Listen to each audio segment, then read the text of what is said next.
안녕하세요. 책 데이트 시간입니다. 이번에 소개해드릴 책은 대화의 품격이라는 책입니다. 이서정 지음, 위북에서 나온 책입니다.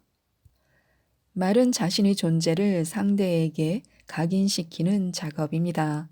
나쁜 인상을 남기려면 나쁜 말을 쓰면 되고 좋은 인상을 남기려면 좋은 말만 쓰면 됩니다.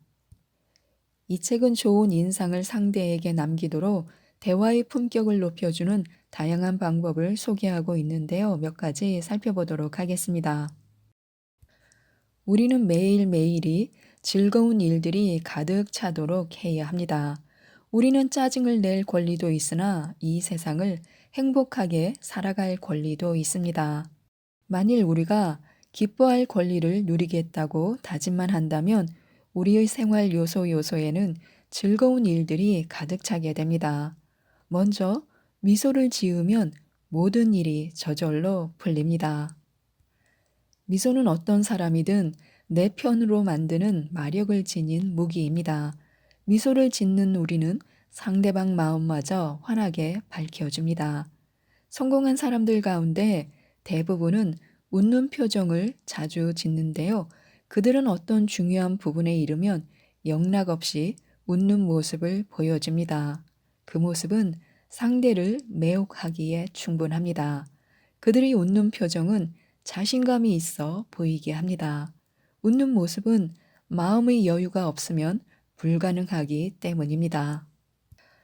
또한 웃는 얼굴은 모든 것을 가능하도록 만들어줍니다. 얼굴이 어두우면 소극적이고 실패주의자처럼 보입니다. 만약 우리가 누군가의 곁에 앉아야 한다면 같은 값이라면 웃는 사람의 곁에 앉으려고 할 것입니다.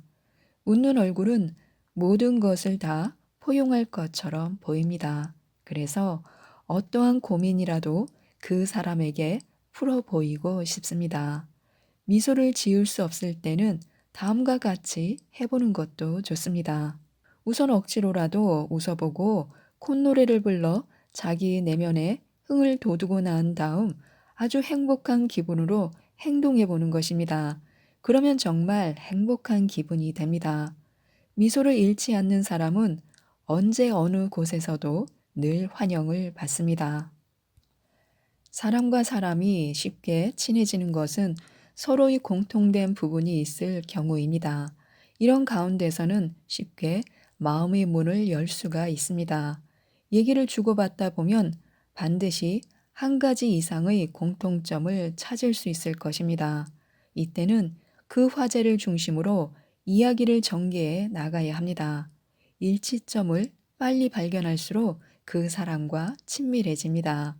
화제를 고를 때 주의할 사항은 항상 자신이 중심이 되는 것이 아니라 상대편 중심의 화제를 고르는 것입니다. 여러 사람이 모인 곳에서는 누구나 참여할 수 있는 공통의 화제를 내놓고 이끌고 가야 합니다. 우리가 어떤 사람에게 말을 걸 때는 그 사람이 무엇을 말하고 싶은지를 화제로 삼거나 질문하면 됩니다. 그의 취미, 관심, 호기심, 명예, 재산, 능력, 또 그만이 알고 있는 사실 등 이런 것들이면 어떤 것이든 좋습니다. 현명한 사람들에게는 어떤 특징이 있습니다. 어떤 일을 추진하다가 남들의 비난에 마주하면 사람들은 두 가지 가운데 한 가지의 반응을 나타내기 마련입니다. 첫째는 즉시 일을 중단합니다. 그리고 비난에 맞대응함으로써 자신의 귀중한 시간과 에너지를 아낌없이 소비하는 것입니다. 둘째는 일의 결과가 모든 것을 말해준다는 결심을 하고 하던 일에 더 집중합니다. 우리는 대화가 안 풀리면 화를 내고 상대를 원망하다가 자리를 박차고 일어서 나가버립니다. 그러나 노여움을 겉으로 드러내서 얻을 수 있는 것은 아무것도 없습니다. 인내심을 발휘해 쾌활한 표정으로 상대와 헤어지면 다음번에는 의외로 일이 순조롭게 풀려나가게 됩니다. 원하는 것을 얻지 못했더라도 웃음을 잃지 않는 것은 다음 기회를 위한 좋은 담보물이 됩니다. 대화가 어떤 결과를 가져오더라도 끝에 가서는 상대에게 고마워하는 표정으로 헤어져야 합니다. 부탁하러 갔다가 거절을 당했더라도 상대가 시간을 내어주고 내 이야기를 끝까지 들어준 것을 고마워해야 합니다.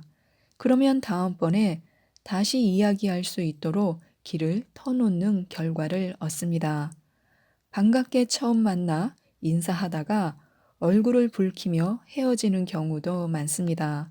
그럴 때는 상대에게 기만당한 느낌을 지울 수가 없습니다.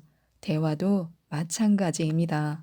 상대와 개운치 못한 관계로 끝났다면 사과를 하고 상쾌한 기분으로 헤어지는 것이 결국은 자기를 위한 것입니다. 이야기할 때는 기본적인 마음가짐을 이렇게 갖는 것이 좋습니다. 1. 거짓을 말하지 않고 불확실한 사실은 단언하지 않는다. 2.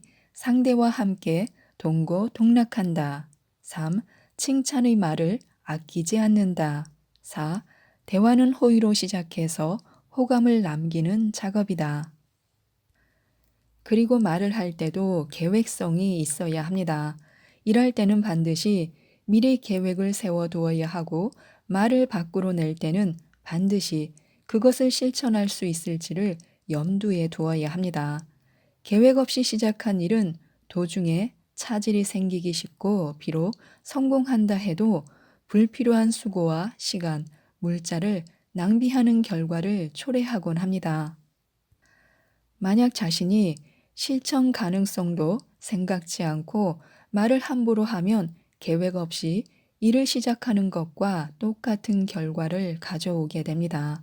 그렇게 되면 자신의 일에 협력해 줄 사람이 점점 없어지고 자신이 하는 말을 믿으려 하는 사람이 없게 됩니다. 사람이 말을 쉽게 하는 것은 책임감이 없기 때문이다. 위 말이 사실이라면 우리는 말을 계획성 없이 함으로써 무책임한 사람으로 전락하고 맙니다. 약속을 하거나 말을 할 때에는 책임이 있어야 하고 말을 할 때도 행동을 할 때처럼 미리 계획해서 입에 올려야 합니다. 빈말을 하는 사람에게 사람들이 꼬일 리 없습니다. 어떤 형식의 대화든 친절하고 교양 있는 말을 해야 인간관계가 좋아지는데요.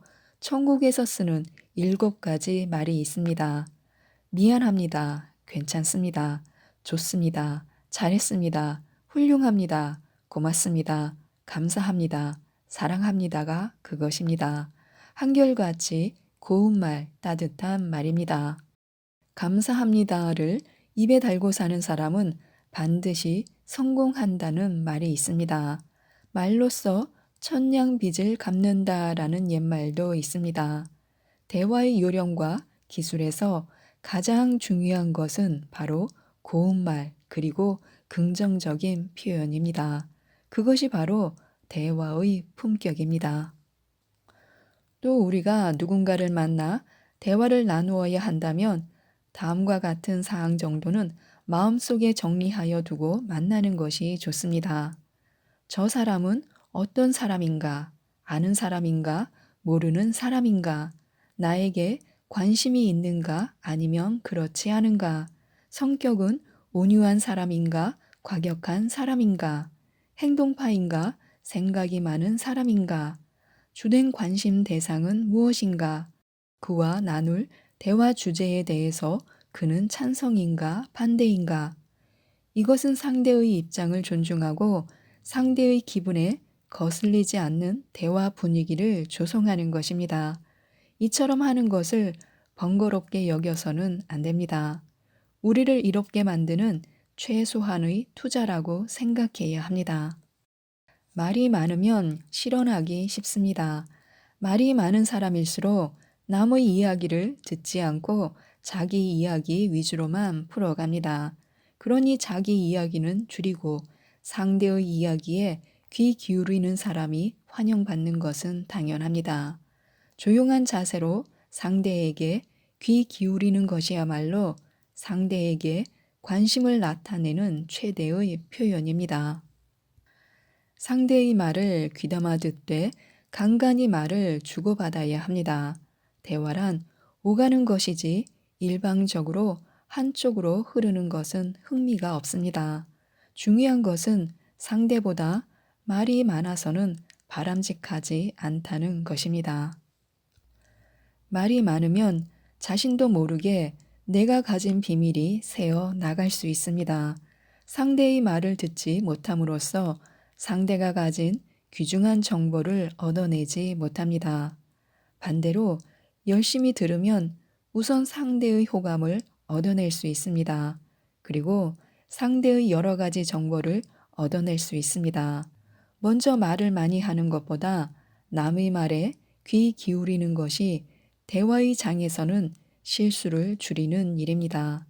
말을 많이 하게 될 때 실언을 자주 할 수 있다는 사실을 잊지 말아야 합니다. 상대가 말로써 스트레스를 풀게 하는 것도 좋습니다. 사람들은 속에 있는 우울을 솔직하게 털어놓게 되면 스트레스가 풀립니다. 여기에다 상대로부터 기운을 내세요. 당신은 이 위기를 슬기롭게 잘 극복할 수 있을 것입니다. 등 위로의 말을 들으면 한결 기분이 좋아지고 의욕이 생겨납니다. 따라서 지금 불안하거나 스스로 결함이 있다고 느끼는 사람들 앞에서는 그러한 문제를 털어놓을 수 있도록 편안한 대화 상대가 되어 주어야 합니다.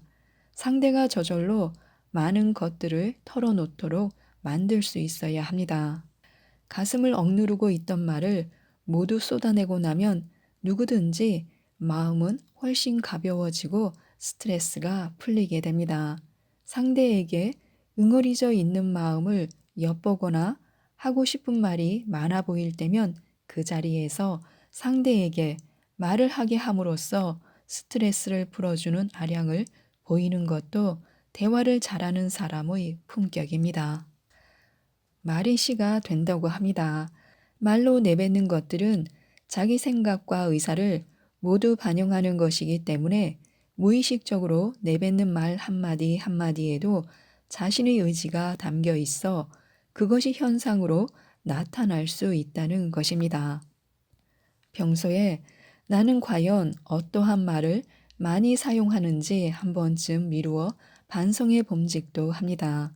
내가 하는 말이 긍정이 많은지 부정이 많은지를 깊게 생각할 겨를도 없이 우리는 말의 홍수 속에 살아가고 있습니다. 나는 어떤 표현을 많이 사용하는지도 한 번쯤 돌아보는 것이 좋습니다. 말이 씨가 되어 돌아온다는데 굳이 부정적 표현을 가져다 쓸 필요가 없기 때문입니다.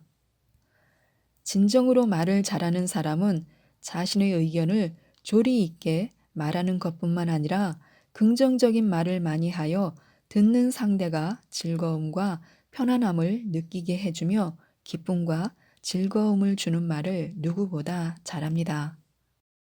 돈을 아끼듯이 말을 아껴야 합니다. 한번 잘못 뱉은 말은 원상복구가 되지 않습니다. 오늘 한 사람을 실망하게 만드는 말을 했다면 간곡한 사과로 무마될 수는 있습니다. 그러나 그 사람의 마음속에 남겨진 상처의 흔적은 영원히 없어지지 않고 간직합니다. 만약 우리가 대인 관계를 돈으로 환산할 수 있는 것이라면 말을 줄임으로써 막대한 손해를 줄일 수 있을 것입니다. 실언을 줄이려면 말을 적게 해야 합니다. 말을 전혀 안 하고 살 수는 없으니 되도록 말을 줄이는 것이 자신에게 유리합니다. 이 사회에 돈이 많아지면 돈의 가치가 떨어지듯이 말이 많으면 말의 가치가 떨어질 수밖에 없습니다. 말을 줄이는 방법 가운데 하나는 자신의 머릿속에 여과지를 설치하는 것입니다. 그래서 금방 입 밖으로 튀어나갈 말을 머릿속에서 한 번 걸러 입으로 전달하게끔 반복적인 훈련을 하는 것입니다. 말이 없어 과묵한 사람으로 치부되는 것은 문제이지만 우리의 말 한마디 한마디에 진실이 담겨 있고 무게가 있다면 누구나 우리의 말을 즐겁게 경청하려 들 것입니다. 지금까지 이 책에 대해서 말씀드렸는데요. 한마디만 친절하고 부드럽게 바꿔도 대화의 품격이 달라진다고 합니다. 이 책을 꼭 읽어보시고 따뜻한 마음과 진심이 전달되도록 대화의 품격을 높이셨으면 좋겠습니다. 이상 책데이트였습니다. 감사합니다.